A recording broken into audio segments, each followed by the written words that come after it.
This is the weekly update dated December 10th, 2021 for the 5-minute production incubation engineering project. The goal of 5-minute production is to make web application deployments simple, reliable, and boring. In this update, we will recap one-click authentication. We will touch upon a discussion around authentication schemes that occurred last week internally and externally. We're going to look at two merge requests that were open last week, 75902 and 75897, and check on the status of them. Then I'll demonstrate the concept that I've been building for one-click configuration and how that has evolved. And finally, we will set some tasks for the upcoming week. As you're aware, so far we've been working on introducing a Google Cloud page for a project within the infrastructure section, from where you can perform the create service account flow. This flow begins with the Google OAuth, where you log in and you authorize the GitLab instance to manage your cloud resources. Once you do that, you are shown a form where you can select your GCP project, you can link it to a GitLab environment, and it will create the appropriate service accounts for you. These service accounts are stored as CI/CD bars inside a GitLab project. We just saw the OAuth 2 workflow, and I want to touch upon the pros and cons of having this as the main authentication scheme. The positives are very clear. It's a very smooth experience for end users, where they literally just press buttons and all the deployment credentials are created for them. And the second benefit is that this is at least partially pre-built inside GitLab instances for GKE integration for that matter. So it's possible that customer instances are already pre-configured for this type of authentication scheme. The drawbacks are also there, and the biggest drawback is that sensitive customers might hesitate to grant permissions to the GitLab application to manage all of their cloud resources. This is a pretty broad permission that the application is seeking, and people might hesitate despite us being an open source product. For such sensitive customers and users, we of course want to offer some other solutions. The biggest solution that exists already is that these authentications and authorizations can be manually set up.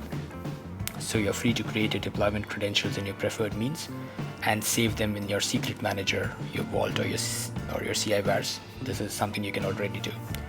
We would also like to investigate workload identity federation. So the idea is to meet the Google IAM team early 2022, include some of our subject matter experts, Atif and Marshall as well, and then based on the suggestions that come out of this, we might implement something.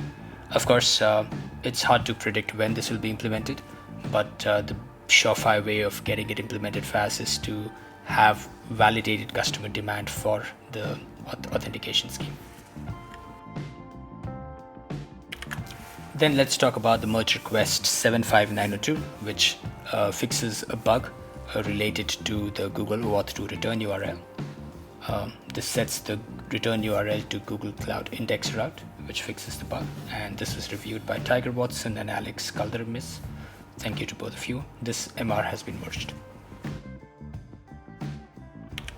75897 is still open. This introduces a button to explicitly revoke Google API authorizations.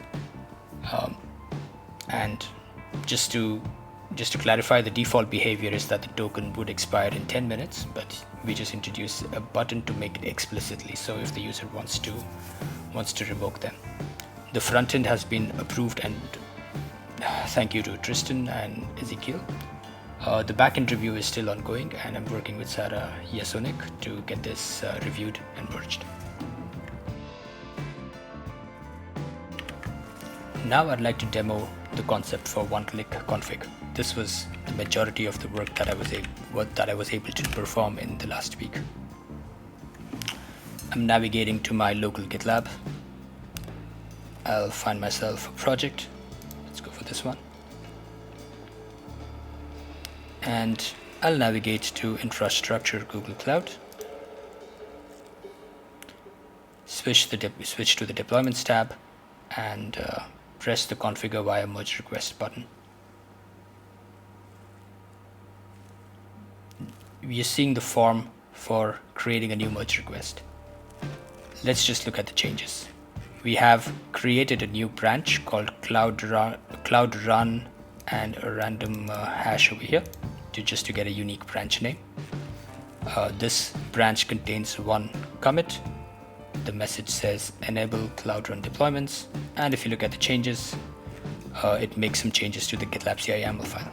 So this is an example of pressing a button and getting a YAML populated with the right kind of config. So this is just a concept right now. This is not the merge request that I will submit to be merged, but it's just to show that, hey, this seems to be possible and quite easy to do.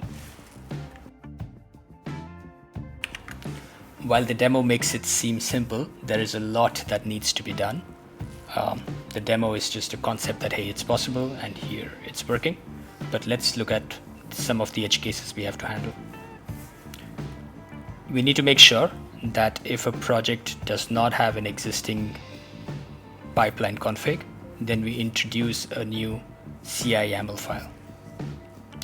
If the project already has a pipeline config, then we have to merge the existing CI YAML file with the Cloud Run specific configuration. And finally, we need to look at a few things. The first thing we want to consider is when to enable this button. We need to make sure that the service accounts are available. Then we want to build the actual production ready pipeline itself, and this needs to be built inside an external repo. This is similar to what we did with the original AWS 5-minute production concept earlier this year. The idea is to decouple the Cloud Run pipeline from the GitLab Rails web module. This means that it's an independent project that is easier to maintain, it's easier to version, and it's easier to invite people to collaborate and contribute to the pipeline without actually going through the whole merge request review process that we have for the main product. So this is just to keep maintenance pretty sweet and fast. There's another task for me in the upcoming week, and that is to perform the code review fixes that get suggested for 75897 and get that merged as well. That's all for this update. Thank you.